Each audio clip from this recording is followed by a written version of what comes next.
Salah satu agenda rapat paripurna DPR hari ini akan membahas susunan revisi Undang-Undang Nomor 2 Tahun 2018 mengenai MPR, DPR, DPD, dan DPRD atau Undang-Undang MD3. Undang-Undang tentang MD3 terakhir direvisi pada awal Februari 2018 setelah sebelumnya 2 kali mengalami perubahan. Perubahan undang-undang ini mendapatkan pro dan kontra dari sesama anggota Dewan. Kita akan membahasnya bersama dengan pengamat politik dan juga Direktur Lingkar Madani Indonesia, Ray Rangkuti. Selamat pagi, Bung Ray. Selamat siang sekarang sebenarnya.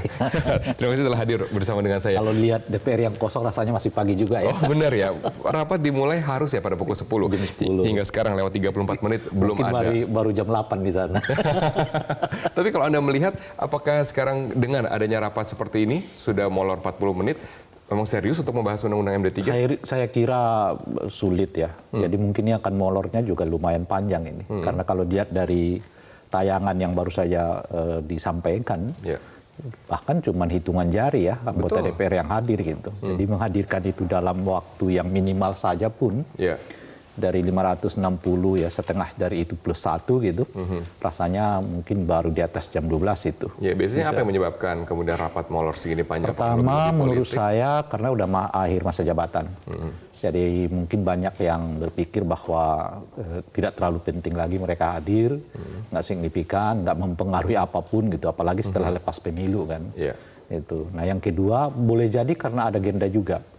Jadi agenda paripurna ini kan ada dua yang sama-sama mendapat sorotan negatif publik ya. Pertama adalah soal revisi Undang-Undang MD3 gitu ya. Yang kedua soal revisi Undang-Undang KPK gitu. Jadi mungkin karena dua tema ini banyak di antara anggota DPR juga yang merasa keberatan gitu. Jadi cara untuk tidak melawan partai kira-kira gitu ya tidak hadir aja di rapat paripurna. Tapi kan ini penting sekali partai sebenarnya ya kan kalau kita bicara mengenai Undang-Undang MD3 perwakilan partai. MD3 bagi partai yang memang mengusulkan itu ya tentu sangat penting gitu. Nah uniknya bagi mereka yang mengusulkan MD3 pun kelihatan belum hadir sepenuhnya di kursi DPR gitu. Itu uniknya misalnya seperti PAN yang masih dari awal kelihatan mereka dorong supaya ada revisi Undang-Undang MD3 ini gitu. Nah, khususnya mengenai jumlah pimpinan MPR. Jumlah pimpinan MPR ini gitu. Sayangnya sampai sekarang kita lihat juga belum sepenuhnya hadir ya DPR-nya. Gitu. Apa untung dan juga rugi bagi publik sebenarnya dari penambahan jumlah pimpinan MPR dalam revisi ini? Bang Ray, saya nantikan jawabannya setelah jeda komersial. Kami akan segera kembali, tetaplah bersama kami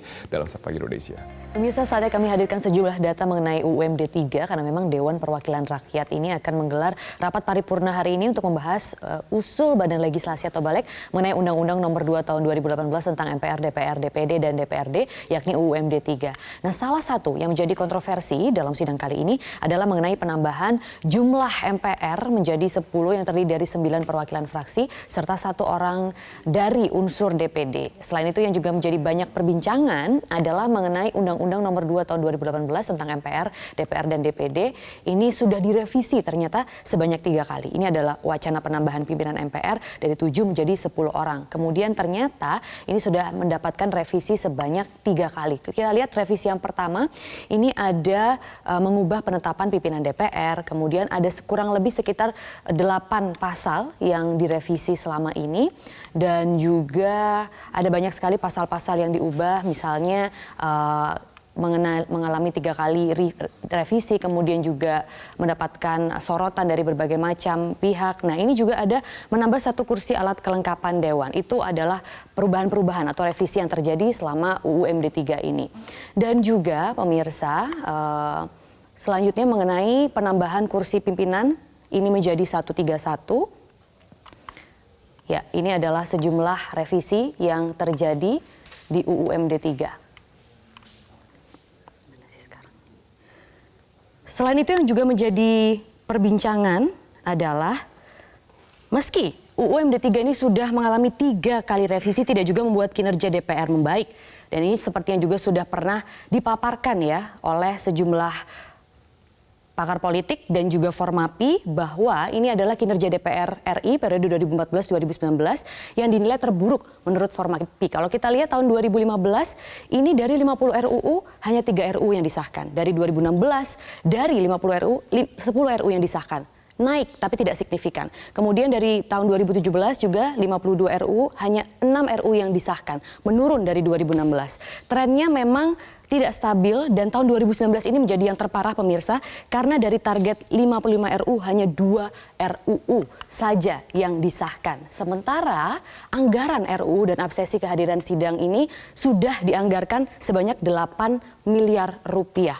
Tapi ironisnya kehadiran dari para anggota DPR ini kurang dari 50%. Itulah memang yang terjadi dalam badan legislatif kita dan Robert Haryanto akan membahasnya bersama dengan pakar politik untuk melanjutkan dialog mengenai polemik UU MD 3 ini. Silahkan Robert. Baik, terima kasih Mbak Relizi atas informasi dan juga pemaparan data Anda. Itu adalah kinerja dari anggota Dewan kita. Ya, tidak diubah saja kinerja seperti itu. Dan sekarang apa benefit yang dapat dirasakan publik jika kemudian kita berbicara khusus kepada jumlah pimpinan MPR yang dicanangkan 10 orang? Sebenarnya sama sekali tidak ada yang menurut saya. Justru mudaratnya akan lebih banyak ya. Pertama adalah ya tentu budget ya.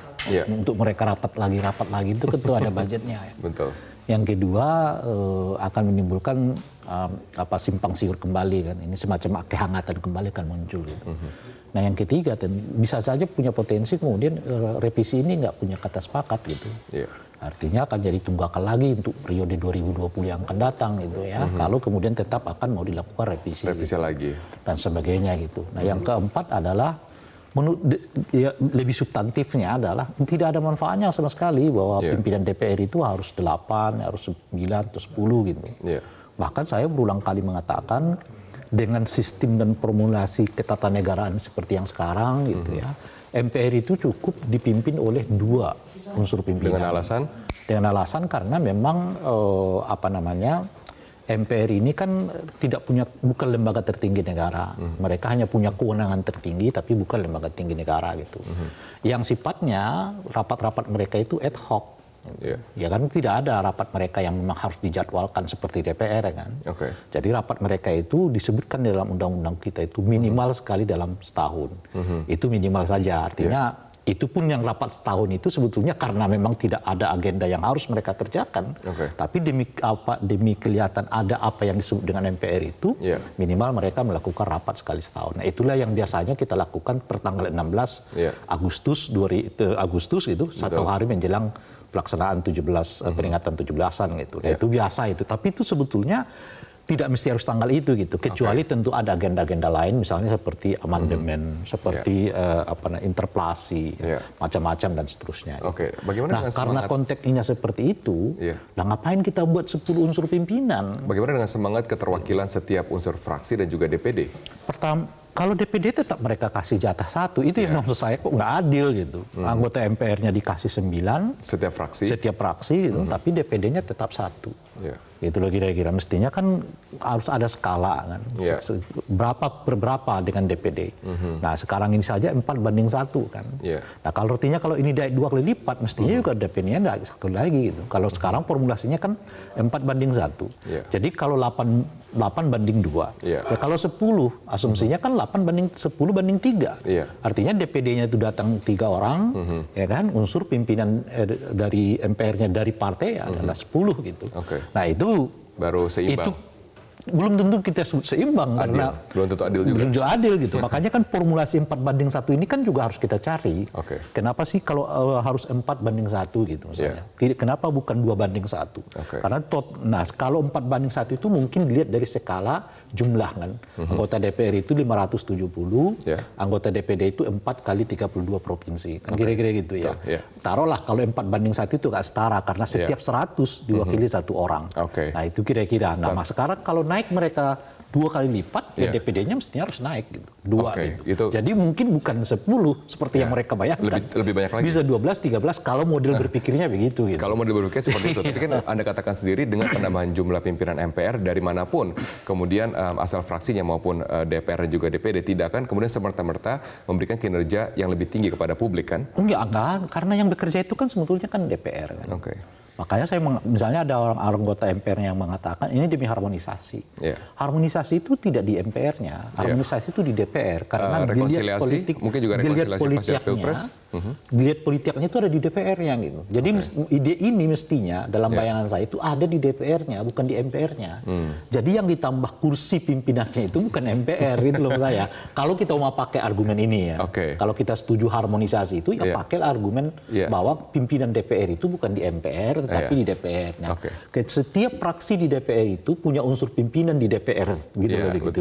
Tapi bukan di MPR, itu maksud saya. Kalau kita pakai argumen soal demi harmonisasi itu tetapi tadi. juga ada faktor lain, urgensi dari penamanya juga tidak ada di DPR kan, karena kan sudah diubah dari sistem paket, sekarang berjumlah lebih banyak sekarang, 8, kembali kemudian ke sistem paket gitu. Iya kan?